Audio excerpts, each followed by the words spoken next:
The Arab-Israeli conflict is presented in the media as a territorial dispute. A common argument asserts that in the territory of the present state of Israel, there used to reside a 1,000-year-old Arab-Palestinian people, which was forcibly evicted by the Zionist Jews. In order to evaluate these claims, we must examine the historical facts. We shall do this in what follows. It was the Romans who, in the 2nd century of the Common Era, first used the name Syria-Palestina for Jerusalem and surrounding areas. It was an incorrect usage. In Greek, Palestina means homeland of the Philistines, but the Philistines never occupied more than a tiny sliver on the eastern Mediterranean coast, including part of what is today's Gaza Strip, and they had ceased to exist centuries earlier. The Romans had conquered a place called Kingdom of Judah, and they themselves, after possessing it, called it Province of Judea. Both names mean homeland of the Jews. Why then did the Romans change the name to Syria-Palestina? This is an important question. Jewish community and religion are organized around the Law of Moses, which, according to Exodus, was born in an Egyptian slave revolt. This explains why the Law of Moses denounces oppression and protects the poor. It also explains the preoccupations of the Roman military aristocracy. In those days, the Jews were a very large population distributed throughout the Mediterranean.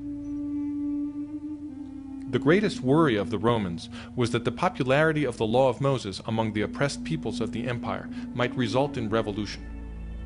In order to avoid such an outcome, the empire launched enormous mass killings of Jews, remembered today as the First Jewish War, the Diaspora Revolt, and the Second Jewish War. Emperor Hadrian, after destroying Jerusalem in the 2nd century, brought Greeks to settle it and forbade the entrance to Jews under pain of death. The city was renamed Aelia Capitolina and the area Syria-Palestina.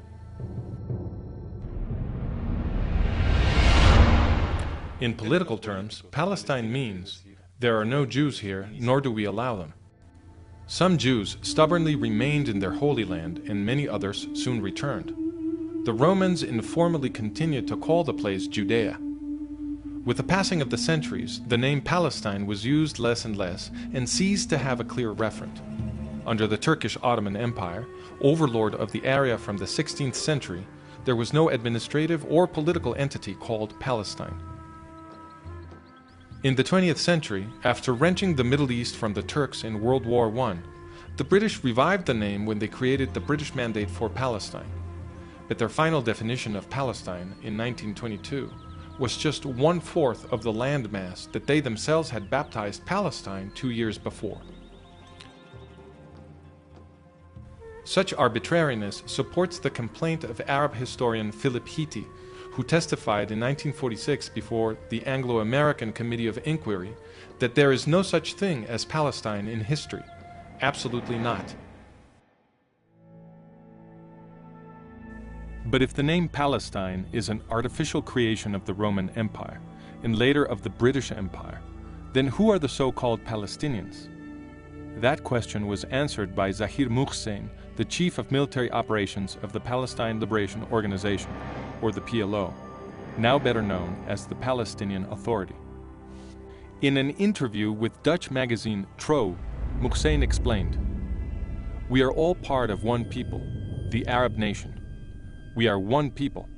Just for political reasons, we carefully underwrite our Palestinian identity, because it is of national interest for the Arabs to advocate the existence of Palestinians to balance Zionism. Yes, the existence of a separate Palestinian identity exists only for tactical reasons. The establishment of a Palestinian state is a new tool to continue the fight against Israel and for Arab unity." Why does Muhsin say, "a new tool to continue the fight against Israel"? In war after war, the combined efforts of several Arab Muslim states were defeated by tiny Israel, again and again. So a new tool was needed, a political warfare strategy that combined terrorism with diplomacy to achieve what open warfare could not. But is Zahir Muhsin saying that a Palestinian people with a presumed right to the land of the Jewish state was simply invented? The PLO charters appear to confirm this. In its first charter, dated 1964, the PLO defined Palestine in Article 2 with its boundaries at the time of the British Mandate. This is a reference to the second arbitrary definition of the British from 1922. How can a 20th century foreign colonial power arbitrarily define the boundaries of the supposedly ancestral land of the Palestinians? But in truth, the PLO did not even really adopt the British definition. In Article 24, the PLO explicitly asserted that Judea, Samaria, and Gaza, the territories which it now claims for its desired state, were not Palestinian. Article 24. This organization does not exercise any territorial sovereignty over the West Bank, Judea and Samaria, in the Hashemite Kingdom of Jordan or on the Gaza Strip. In 1968, the PLO rewrote its charter. This time, the definition of Palestine did not exclude Gaza, Judea, and Samaria, so the PLO was now claiming these territories. What explains the change? In 1964, when the PLO wrote its first charter, Egypt was illegally occupying Gaza, and Jordan was illegally occupying Judea and Samaria. But then the Arab states provoked the War of 1967, or Six-Day War, in which the Israelis captured the territories of Gaza, Judea, and Samaria, among others. It was after this that the PLO rewrote its constitution in 1968, this time including Gaza, Judea, and Samaria in its definition of Palestine. The borders of Palestine are therefore flexible and are redrawn to surround exactly the territory which Israel controls. In other words, the borders of Palestine are chosen merely so that it can be used as a tool to continue the fight against Israel. But if Palestine is a recent invention, and the same goes for the Palestinian identity, then where do the Arab Muslims now calling themselves Palestinian come from? Today, about 8 million people live in Israel. But the most reliable estimate about the 19th century puts the population of this area at 300,000. It was practically empty. And that is how 19th century travelers described it. For example, in the mid-19th century, the British consul complained that the area was empty of inhabitants. When Mark Twain visited, he remarked that in the Jezreel Valley there wasn't a single village to be found for 30 miles all around. And a visiting French author, Pierre Loti, wrote that cities and palaces had turned to dust. In a historical study, Karl Hermann Voss explained all this as a result of the Arab-Muslim conquest. In the 12.5 centuries between the Arab conquest in the 7th century and the beginnings of the Jewish return in the 1880s, Palestine was laid waste. Its ancient canal and irrigation systems were destroyed, and the wondrous fertility of which the Bible spoke vanished into desert and desolation. Under the Ottoman Empire of the Turks, the policy of desfoliation continued. The hillsides were denuded of trees and the valleys robbed of their topsoil. And the few people who lived there, who were they? A majority were Muslim, but they were divided by various identities, some of them violently opposed to each other, and none of them Palestinian. There were also small Jewish communities in the large settlements and in the villages of Galilee, and also large populations in Jerusalem, Hebron, Safed, and Tiberias. In Jerusalem, in fact, the Jews were a majority. A document from the British consulate dated 1859 states, "The Muslims of Jerusalem do not exceed a fourth of the entire population." In 1878, 2 years before the Zionist migrations began, the Ottoman Sultan launched a resettlement policy to bring foreign Muslims, mainly Circassians and Algerians.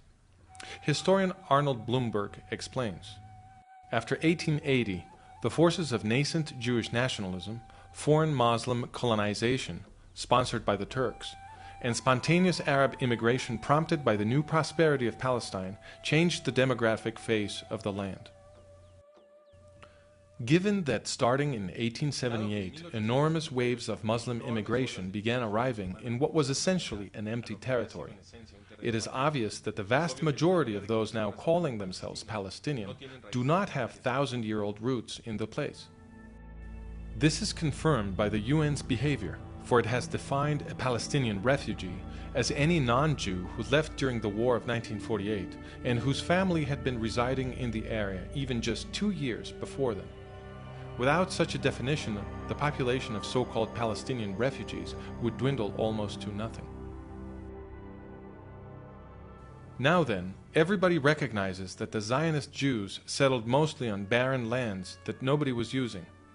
The very King Abdullah of Transjordan, who would participate in the effort to destroy the nascent Jewish state in 1948, wrote in 1946, "I was astonished at what I saw of the Jewish settlements. They have colonized the sand dunes, drawn water from them, and transformed them into a paradise." The Jewish recovery of the land produced an economic explosion that attracted many Arabs from neighboring countries looking for a better life, and they fattened the numbers of those who would later call themselves Palestinians. Many believe, however, that the Zionist Jews stole the lands upon which they settled, using force. Did they? That question was answered by Haj Amin al-Husseini, the father of the Palestinian movement. In 1936, Husseini, Mufti of Jerusalem, launched his fourth great terrorist assault against the Jews of British Mandate Palestine. He called it the Arab Revolt. This violence lasted until 1939. In 1937, the British government sent a team to investigate, headed by Lord Peel. His mission was to establish what was happening and why. He called Husseini as witness. Sir Laurie Hammond asked Husseini whether the problem was that Jews had taken Arab lands by force.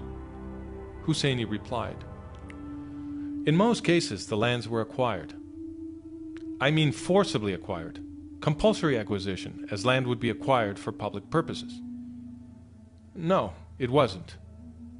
Not taken by compulsory acquisition? No.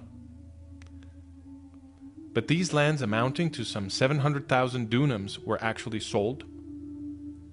Yes, they were sold, but the country was placed in such conditions as would facilitate such purchases." "I don't quite understand what you mean by that. They were sold. Who sold them?" "Landowners."